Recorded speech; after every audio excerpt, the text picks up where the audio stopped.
I was told that veganism is all about love and loving animals and respecting all humans. Yet, most of the vegans I know, at least the ones online who communicate with us, hate the human animal.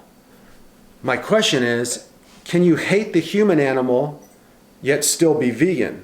As a vegan, you're super conscious. You're like mellow and nice and energetic and laid back, and you're like a male feminist, and you're you're just the bomb, man. Like as a vegan, you're the bomb.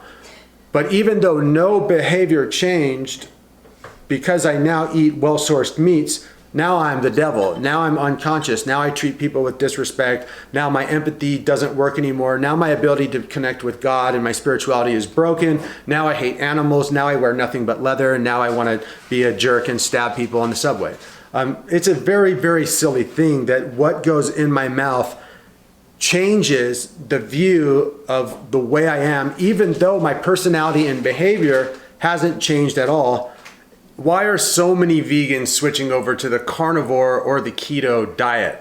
Part 2.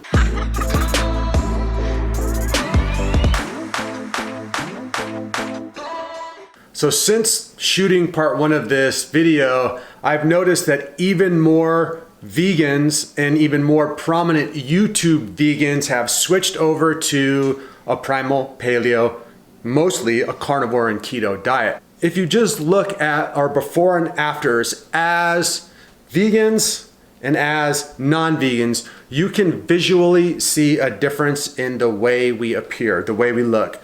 Myself, I'm more filled out. I'm about 15 pounds heavier. My skin actually has a better tone to it. My eyes are slightly more green, and my beard is much more red and is growing a lot faster. My digestion is on point.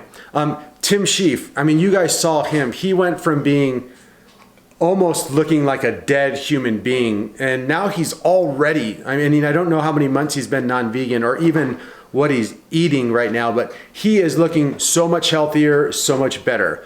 Raw Alignment, she was a raw vegan for a really long time, then made some switches, and I'm not exactly sure what she's eating now, but even she looks a lot better. Veggie Police looks a lot better. Bobby, I mean, come on, that transformation from Bobby is absolutely outstanding. For those people, men and women who are looking to gain muscle, improve your hormonal health, and make it drastic, and you're a vegan, and you're not sure ethically that or morally that the vegan approach is even for you, then look at the results.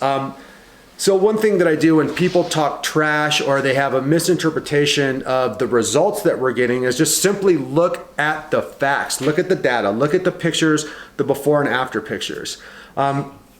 It's astounding, it's obvious, the visual change that we've gone through is undebatable. And the funny thing is I have vegans who constantly hit me up and they're like, dude, you look so much better as a vegan. You looked healthier, you looked more big, you looked stronger, you looked more alive. And it's just like, if you're that wrapped up in a belief system that you cannot even see actual reality in front of you, then the diet is the least of your concerns. Oh, well, you guys just didn't do it right. Give me a break. This is usually said by the vegans who are about 6 months or a year deep into their veganism. They've read all of the trendy books and they think they know everything there is to know because they joined the vegan movement. All you have to do is go back and look at my What I Ate Today videos and all of the other people's What I Ate Today videos that I'm talking about. Speaking for myself, I was able to use a vegan diet to cure a handful of diseases in my body, yet I did not do the vegan diet right. That makes a lot of sense. No, it actually doesn't. Secondly, how can you have a whole food diet, a diet that consists of 100% whole foods, never cheat, combine your foods correctly, use proper digestion and gut health protocols holistically, and be considered that you're not doing the diet right. I think that excuse is the biggest lame excuse there is for vegans trying to discredit ex-vegans. You weren't doing it right, yet you're still there as a vegan with skin disease, overweight or underweight, but you are doing it right, and the people who are having success who've left the vegan movement aren't. Us ex-vegans were never vegans because we made sure to take focus and put our health first in our lives and not an animal. That we're considered you were never vegans, you were just plant-based. Okay, fine, I was never vegan. What does that even mean? Does that mean that I'm less compassionate or empathetic than you as a human? No, most of the vegans I know are disrespectful, treat humans like crap, have leather seats in their car, wear leather shoes, cheat on McDonald's, but then talk crap about everyone and everything. Everything is unjust and everything is jacked up and a conspiracy except the vegan movement. If I was never vegan, then you were never human. If you are a vegan and you're maliciously talking shit to other human beings, then that makes you not a vegan. Now, I have more respect for animals now than I did as a vegan because they provide for me health and energy. And I believe in the balance, the holistic balance of life. I do not overconsume. I don't take more than I need in life. I don't waste food. I respect where my food comes from. I know where my food comes from. I source my food. I actually have a relationship with my food, the people who grow it, and then I have a relationship to who processes it and makes it. Now, a vegan going to McDonald's and eating a vegan Big Mac is not more conscious than that, is not more loving than that, is not more vegan than that. So all of you vegans out there and all of you people out there who want to shame other people for taking care of their health, while you are out there spreading propaganda, manipulating in social media and terrorizing non-vegans, and you're calling that a non-violent communication, a non-violent peaceful movement, Gandhi would be absolutely pissed off at every single one of you idiots out there. And I'm not saying all vegans are idiots. I'm talking about the ones who are actually not vegan, who are rude, who are violent, who are terrorists. Jesus hates you, Gandhi hates you, Mother Teresa hates you, and I hate you. And another objective that the vegans love to throw out is you're doing it wrong because there's no nutrient that you cannot get from the vegan diet. Okay, all right. Is that true? No. Actually, 8 years on a vegan diet left me with some extreme malnutrition. My amino acids, my omegas, my B12, and kind of a host of other building block nutrients were way out of whack for me. Also, show me the evidence. If the vegan diet is able to provide all of the nutrients you're able to need to thrive, then why is there an epidemic in the vegan community of skinny fatness and skinny skinniness? Another objective is they're like, look at all of the people who are vegan who are thriving. And then what I do is I look and I see not that many people thriving long-term on a vegan diet. I see a lot of people like me who go from standard American diet, being really sick, jumping on a whole food plant-based diet and feeling a shit ton better. Of course you're gonna feel better, you're eating all whole foods. I felt great, and as a vegan I was like, man, this is better than I've ever felt in my entire life. And I was being honest, and it was true. I was feeling better than I've ever had in my entire life. Problem is that all I had to compare it to was my standard American diet and my diseased ultra sick self. Now that I am almost 9 months removed from being vegan, I have a new plateau, a new baseline of what my health is and what my health feels like. As a non-vegan, as someone who eats a carnivore-based diet, I am feeling so much healthier, so much stronger, so much more focused. Every single one of my biomarkers and all of my blood work is way better. My gut health has improved, my digestion has improved, and my skin, which stayed disease-free throughout this entire process, has actually gotten way better. Some of the scars that I used to have that I thought would just be there forever have kind of slowly dissipated. This diet the way I've done it for myself is so next level. So for people to say that everyone on the vegan diet thrives, or that there are people out there thriving on the vegan diet, I'm gonna say, if you're thriving on the vegan diet, awesome, great. But if you're on the vegan diet and you think you're thriving, or you are tricking yourself, be man or woman enough or honest enough to make a change if you actually need one. And don't forget that you may be comparing your semi-sick self to your really sick self. You may not have ever felt what it actually feels like to have thriving health. Not to just not be sick, to actually have an abundance of health.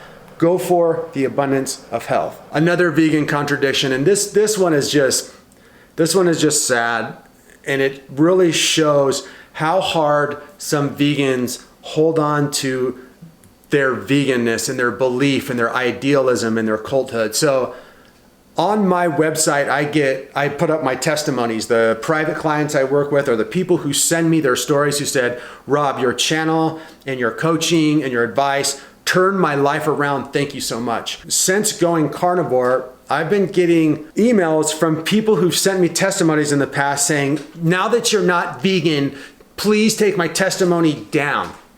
So what they're saying is they don't want to promote the ability that I have to help people cure their disease because of an ideology, meaning they don't actually care about helping people. They just want to trash me because I don't fall in line with their belief system. Now that doesn't sound like a very appreciative or grateful type of person. I thought veganism was all about nonviolence and all about love and all about giving respect and getting respect back. Now this vegan woman whose skin is only healthy because she followed my protocols becomes such a jerk and so malicious that she wants me to take down something that I taught her. That's the mindset of the vegans that I do not understand. It's like a two-faced thing. It's like on this side, we want to save the animals and peace on earth and hippy dippy, and then on this side it's like, if you're not down with being a hippie, if you're not down with nonviolent communication, if you touch animals, then you're a piece of shit and we're gonna destroy you. It's sad. I give credit to all people who've helped me, whether they're black, white, Filipino, Mexican, Asian, Puerto Rican, whether they're Jewish or whether they're Muslim, whether they're woman or male, whether they're vegan or non-vegan. If you're gaining help from people, if you're getting inspired by people, don't limit and don't cut off people and humans because of your belief system. And also, don't be a jerk to the people who've helped you because they've made a decision to take their health to a better place. So this video was a bit of a ramble, and I want to speak for myself. The reason I left the vegan diet was very simple. It worked really well for me to get to a place where I was no longer having skin disease. And I felt pretty good, but it hit a place where I started to not feel good anymore. My teeth were literally falling out of my mouth, and despite constant trips to the dentist, I was suffering big time in my mouth. My digestion and gut health was starting to flip. My hormones were starting to be off. I was losing weight. My brains and my ability to focus was slowly dissipating. I was not feeling good anymore. I made a change, and the change worked wonderfully. I think that's what it's all about. You got to eat in life what you need. You have to follow your heart and your own instincts. And for those of you conscious, loving people who are vegans and are afraid that you're going to turn into some monster because you want to try eating animal products to save your health, do not be afraid of that. I will honestly say that eating animal products has actually mellowed me out, has actually made me a bit more peaceful, has actually made me more loving and more conscious. There's leaders, there's sheep, and there's experimenters. Sheep will just follow trends and they'll jump from diet to diet, from trend to trend in all aspects of their life. They're just people who follow. They're not leaders, they're not free thinkers, they're just sheep. There's tons of people who are sheep. Sheep join trends. There's a lot of sheep that join the vegan movement, and then those same sheep join other movements. The second type of person is a leader, someone who takes responsibility for their actions, for their research, and shoots to be amazing in life, to go after their dreams, to go after their goals, and they'll stop at nothing to achieve what they want to achieve. These people looked at the vegan diet as a way to gain health. more spirituality. Something, they saw something in it that they wanted. They jumped in, they went for it. They did it as best as they could, and it ended up not being right for them. So as a leader, they said, this doesn't work. I'm changing directions, and I don't care whose feelings I hurt. So there's a lot of people in the ex-vegan to carnivore world who are those people. A lot of the people who I'm going to talk about in this video today are those people. They're influencers, they're leaders, and they're doing things based on what their needs are, not what is cool or what is trendy. The third type of person are just experimenters, people who just love to try things out. They're in it for the experience. They're in it to see what's going to happen, and they're not really afraid to mess up or have things turn out not the way they expect. They simply try things out, and if they don't work or if they do work, they listen to the data and then they make another move. All three of those people are becoming vegans, and all three of those archetypes are leaving the vegan movement for different reasons. Okay, my friends, so April 28th is going to be our next group class extravaganza. You can head over to holistichealthactivation.com to sign up for that. It's going to be a rad group cleanse. It's going to be 30 days long. It's going to be a phase 1 focus cleanse. You're going to get all the materials that you need. It's going to be a group forum. There's going to be 2 group lectures. And this is the catch for this group class. It's also a contest. The winner of the contest I will take on for free for 6 months to go through all 3 phases of the skin disease reversal process and really help you push it all the way to healthy skin. All of our offerings are down below. If you're looking to become a private client, there's a link in the description box for a consultation. If you have any questions or comments, please leave them down below. Remember to subscribe and share. You can find me on Instagram as Rob Stuart. In real life, I'm just Rob Stuart. Thanks so much for watching these videos, you guys. I'll be back really soon with more videos. Much love. Peace.